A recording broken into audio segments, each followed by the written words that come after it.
paano ba po? Eh, ma'am, kasi lumabas ng gate eh. Kinulang naman po ni Kika yung bola. Nagpreno naman po kaagad po si Mr. Driver. Oo, tahan na, ha? Susunod kasi.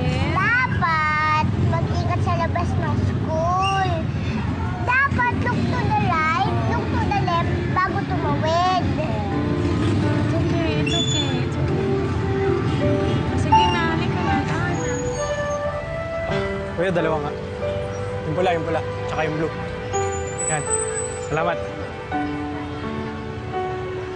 Stop crying na. You said it your ball is safe. Ma'am. And you're safe.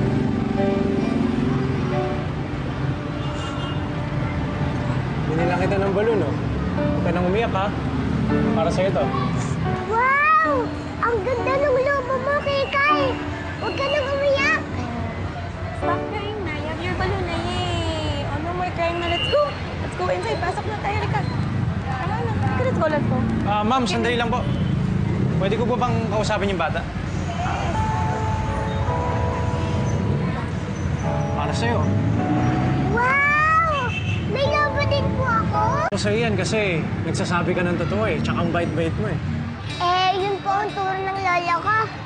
Dapat daw po gawin at sabihin ang tama, totoo, at saka po mabuti. Yun daw po ang tinatawag na integridad. Ang galing naman pala ng lolo mo eh. Siyempre naman po, dati pong sundalo yun. Sabi niya daw po sa akin, huwag daw pong mayang sabihin ng totoo.